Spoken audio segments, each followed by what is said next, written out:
Trí dó híon díoibh seo bríon ag léamh na nuacht as Meric áineamh céadaoin an 9 mí na nullag 2015. Ach bháin neamh níl muid ag léamh na nuachta per se. Tá muid ag tuairt sraic éachint scéalta hEalaíon Nuacht, well ná le bheith crín scéalta hEalaíon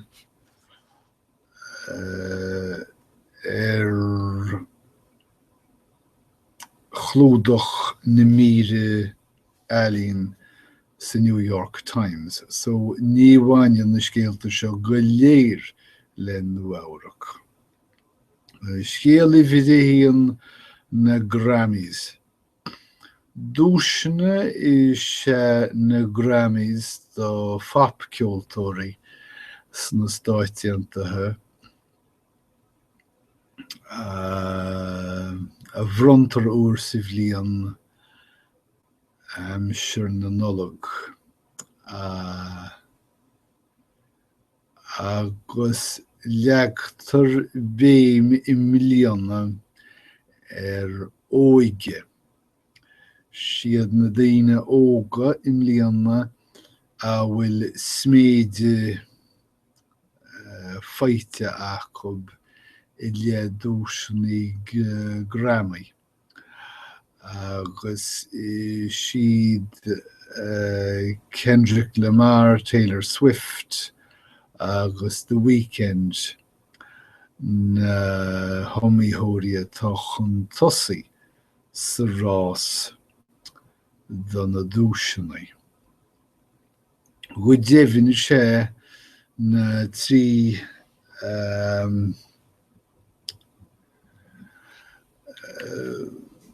siad an siúr sin má féidirlim triúr thuairt orb atá ina bríomhamaitheoirí don na Grammys I millióna. Agus dá réir sin tá siad san chun cinn I slua daoine ainmnithe a bhfuil daoine óga go háirithe I gceannasáin. Well, sinna méid faoi sin.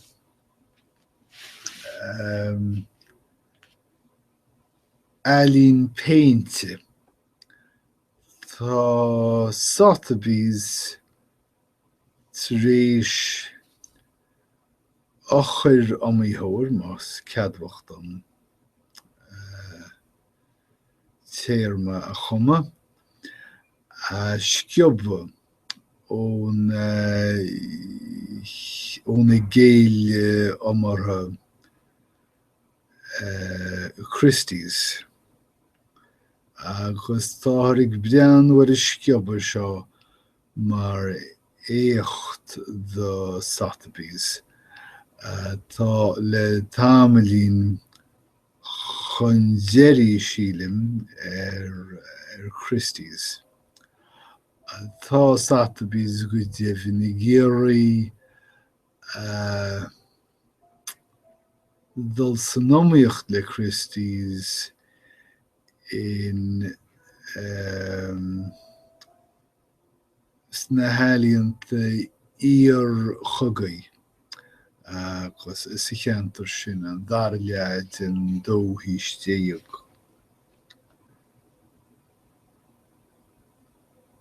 Ní hé. Tin fichiú hís. Sagam céas dánig sin. An dar leid an fichiú hís.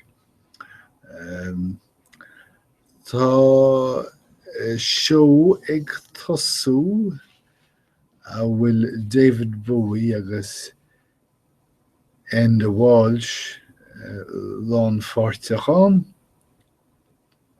agus tá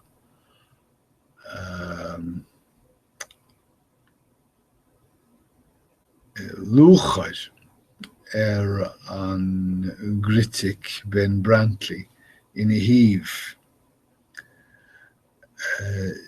Deir sé go mólan splancannaí extais, splancannaí lúchaide é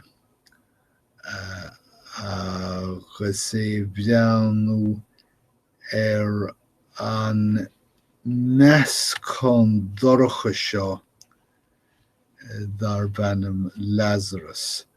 Deir sé go bhfuil sé luisiúil, go bhfuil sé maisiúil, agus gur fiú é eiceil ach is léir go ceapann sé freisin go bhfuil sé sína chéile agus gur bhéidir é a eagrú níos fearr.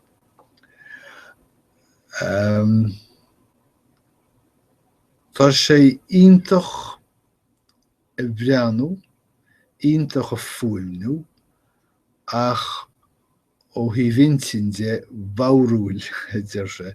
Is seo ceol é seo nó ceol dráma bhéidir. Bhreathan an critic seo sáite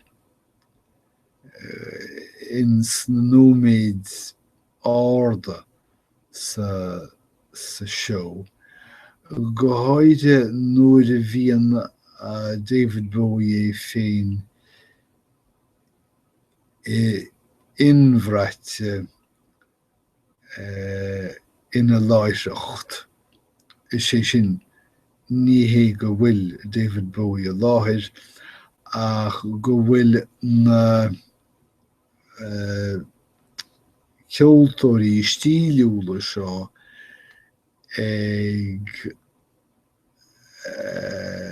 ag rá órán de chuid David Bowie stíl leithleach fad. Sé sin stíl a bhaineann ciad fan géad le David Bowie.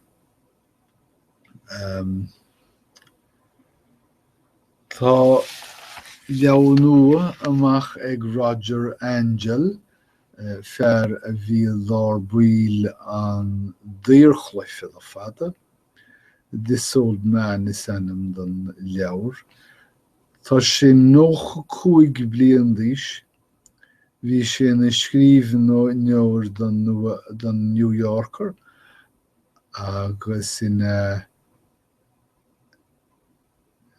agarthóir don New Yorker agus caithe go bhfuil méid mílteach áirithe feice ag Angel ó Rugway.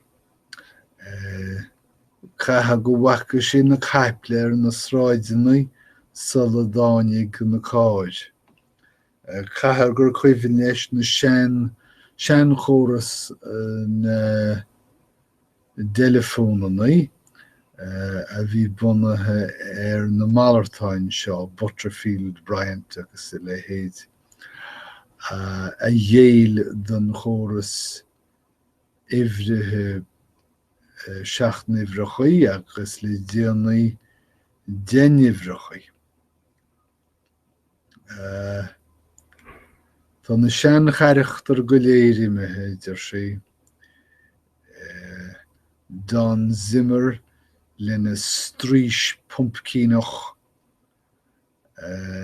agus críanach do bhaile sé ó na mílte deisina istíos a díorchluife. A cheangal na seo focail a bhí go mní agus chaithe mé lorga rís neamh. Módín sé agus cheangal na módíní le stair an díorchluife atá ag cúlú go lua. Agus scéal ealaíon ón